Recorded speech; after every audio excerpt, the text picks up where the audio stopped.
Assalamualaikum warahmatullahi wabarakatuh.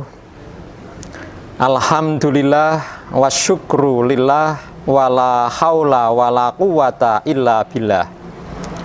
Asyhadu an la ilaha illallah wahdahu la syarikalah wa asyhadu anna Muhammadan abduhu wa rasuluhu la nabiyya ba'dah. Qala Allah Ta'ala fil Qur'anil Karim, a'udzu billahi minasyaitonir rajim. Bismillahirrahmanirrahim. Idza jaa nasrullahi wal fath wa ra'aitan nasa yadkhuluna fi dinillahi afwaja. Amma ba'd. Bapak-bapak, ibu-ibu, saudara-saudara jamaah Al-Yutubiyah, khususnya pemirsa channel Kajianmu Magelang. Kali ini saya berada di SMP Muhammadiyah Tanjung Muntilan, satu dari 3 SMP Muhammadiyah di Muntilan, selain SMP Muhammadiyah Kauman Muntilan dan SMP Muhammadiyah Plus Gunung Pring Muntilan. Alamatnya di Japuan, Tanjung Muntilan, yang siap untuk mendidik anak didik untuk menjadi orang yang soleh, orang yang cerdas, dan orang yang sehat, sehingga menjadi muslim yang berkemajuan. Kali ini tokoh yang kita angkat adalah Kiai Haji Ibrahim, seorang tokoh Muhammadiyah penerus perjuangan dari Kiai Haji Ahmad Dahlan. Beliau dikenal sebagai seorang alim, seorang ahli qiraat, bahkan hafid Al-Quran, yang beliau secara kekerabatan merupakan adik ipar dari Kiai Haji Ahmad Dahlan. Nah, seperti apa sosok dan profil dari Kiai Haji Ibrahim yang selama 10 tahun, sejak tahun 1923, diberi kepercayaan menjadi Ketua Hofbestur Muhammadiyah sampai dengan tahun 1932. Inilah 5 fakta sejarah seputar Kiai Haji Ibrahim, penerus awal perjuangan Kiai Haji Ahmad Dahlan. Yang pertama, adik ipar Kiai Haji Ahmad Dahlan. Kita ketahui bahwa istri dari Kiai Haji Ahmad Dahlan, yaitu Siti Walidah, itu merupakan anak yang keempat dari Kiai Haji Fadil, seorang penghulu keraton Yogyakarta Hadiningrat semasih zaman Hamengkubuwono yang ke-7. Nah, Kiai Haji Ibrahim merupakan putra yang ke-6 dari Kiai Haji Fadil, sehingga merupakan adik kandung dari Siti Walidah.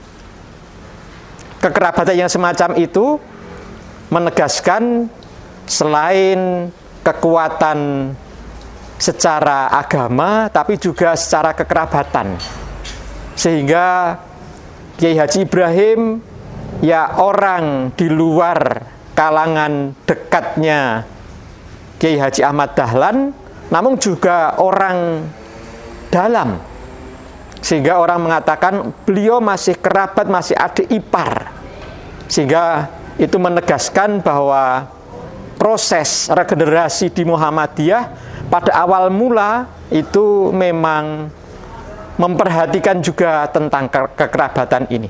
Lebih-lebih itu berada di Kauman Yogyakarta yang kental dengan masalah kejawaan.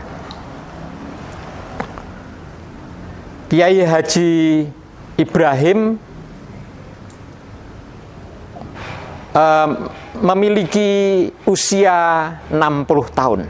Lahir tahun 1874 dan wafat tahun 1934. Nah, masa hidupnya selama 60 tahun itu diisi dengan ngaji, diisi dengan sampai dengan beliau menjadi hafid, melaksanakan ibadah haji, dan kemudian beliau ngaji termasuk di rumahnya, ngaji terus saja sampai dengan pada tahun 1923 mendapatkan kepercayaan sebagai ketua Hofbestur atau pimpinan pusat Muhammadiyah. Nah, beliau menikah 2 kali.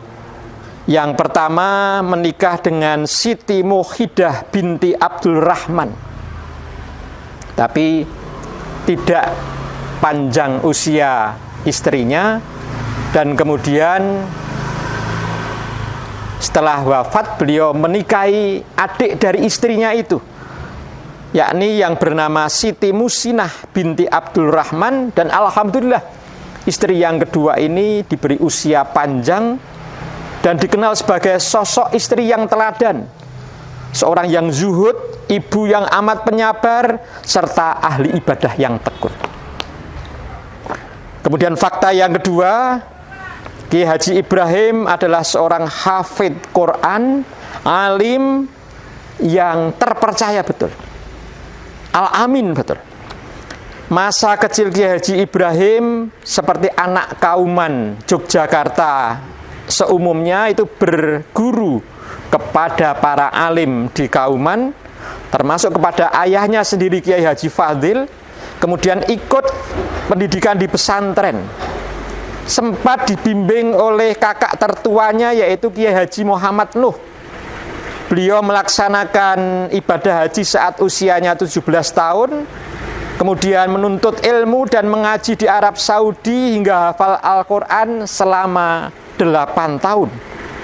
Pulang ke Indonesia, beliau kemudian aktif mulang ngaji, baik sorogan maupun weton di rumahnya untuk masyarakat umum. Setiap hari, kadang sebelum asar dengan setelah asar, terus saja. Nah, beliau dikenal sebagai hafidh Quran yang alim dan betul-betul mendalam ilmu agamanya, sehingga amat terpercaya. Termasuk Kiai Haji Ahmad Dahlan sebelum wafat meminta beliau untuk bersedia memimpin dan mengendalikan persyarikatan Muhammadiyah pada saat itu. Meskipun pada awalnya merasa keberatan, namun setelah mendapatkan masukan dari beberapa rekannya, akhirnya Kiai Haji Ibrahim bersedia menjadi ketua Hofbestur Muhammadiyah sepeninggal Kiai Haji Ahmad Dahlan. Kemudian fakta yang ketiga, kepemimpinan Kiai Haji Ibrahim itu dikenal sebagai periode perluasan wilayah. Kita ketahui bahwa Muhammadiyah lahir tahun 1912. Periode yang pertama Kiai Haji Ahmad Dahlan sampai dengan tahun 1921 itu tampak sekali memang perintisan dan pembangunan organisasi. Namun pada kepemimpinan periode Kiai Haji Ibrahim itu perluasan, baik itu di Jawa, sehingga kemudian Jawa Timur termasuk Jawa Tengah itu merata, tapi yang paling tampak termasuk di luar Jawa. Ya, kita ketahui bahwa tahun 1924 menurut catatan dari Kiai Haji A.R. Fahrudin, Kiai Haji Ibrahim itu mendirikan Fons Dahlan, ya, lembaga Baitul Mal yang kemudian membiayai sekian banyak orang, termasuk memberikan beasiswa. Itu tahun 1924, setahun setelah Kiai Haji Ibrahim menjadi ketua. Tapi tahun 1925 kemudian mengadakan milad yang dipusatkan di halaman Masjid Gede Kauman Yogyakarta. Dan yang datang banyak sekali, seperti kita ketahui itu ada videonya itu. sehingga dari berbagai macam tempat hadir, dan semarak yang semacam itu terus digaungkan oleh Kiai Haji Ibrahim, sehingga tahun 1926 muncul istilah kongres untuk menggantikan rapat tahunan. Nah, di Surabaya, Kongres Muhammadiyah yang ke-14 itu yang hadir banyak, termasuk Nyai Siti Walidah itu hadir secara all out memberikan tausiah umum, tapi sekaligus juga memimpin sidang-sidang di Kongres Muhammadiyah itu.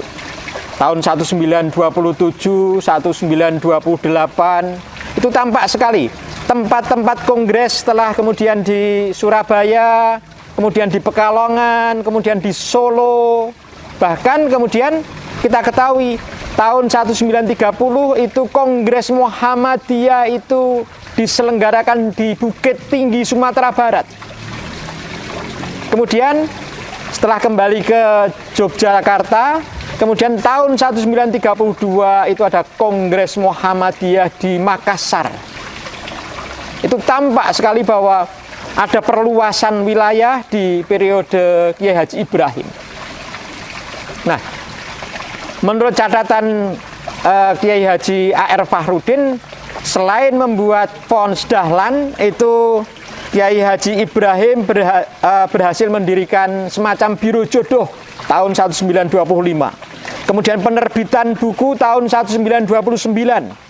Bahkan rekomendasi dari Kongres di Makassar tahun 1932 itu Muhammadiyah perlu mendirikan surat kabar Dakblad Muhammadiyah, yang saat itu kemudian diserahkan ke cabang Solo dan jadilah Koran Adil. Kemudian fakta yang keempat, Kiai Haji Ibrahim pernah melarang pemasangan gambar Kiai Haji Ahmad Dahlan. Ini ikhtiar dari beliau untuk mengurangi kultus individu terhadap pendiri Muhammadiyah.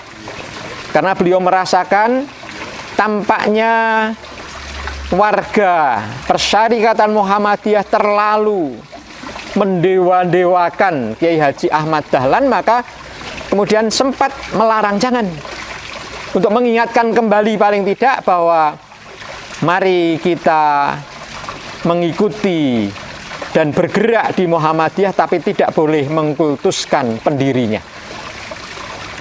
Kemudian fakta yang kelima, yang terakhir, pertanyaan, apakah Kiai Haji Ibrahim itu sudah disiapkan oleh Kiai Haji Ahmad Dahlan untuk memimpin Muhammadiyah periode berikutnya? Tentu saja sudah. Kita ketahui bahwa Kiai Haji Ahmad Dahlan pernah mengutus Haji Muhammad Suja, seorang murid beliau pada tahun 1920-an, untuk menemui Kiai Haji Muhammad Bakir, keponakan dari Kiai Haji Ahmad Dahlan sendiri yang menjadi syekh di Mekah sana, guna pulang ke Jawa meneruskan usaha dan mengendalikan Persyarikatan Muhammadiyah. Ditemui di Mekah sana. Namun keponakannya itu tidak sanggup menolak untuk pulang ke Jawa. Ya, karena ikhtiar itu mau bagaimana lagi. Nah, seminggu sebelum Kiai Haji Ahmad Dahlan wafat, Kiai Haji Ahmad Dahlan memanggil adik iparnya ini, Kiai Haji Ibrahim, untuk diserai tugas meneruskan perjuangan Kiai Haji Ahmad Dahlan memimpin Persyarikatan Muhammadiyah. Awalnya memang keberatan, namun nyatanya setelah mendapatkan masukan dari beberapa rekannya, akhirnya menerima. Dan jadilah beliau menjadi Hofbestur Muhammadiyah sejak tahun 1923 sampai dengan 1932. Ya, tampak dari fakta yang terakhir ini untuk memimpin persyarikatan tidak cukup sekadar ahli agama, tidak cukup menguasai ilmu apapun itu. Sebab memimpin persyarikatan menghajatkan kesadaran yang mendalam dan kesungguhan dalam menjalankan amanahnya.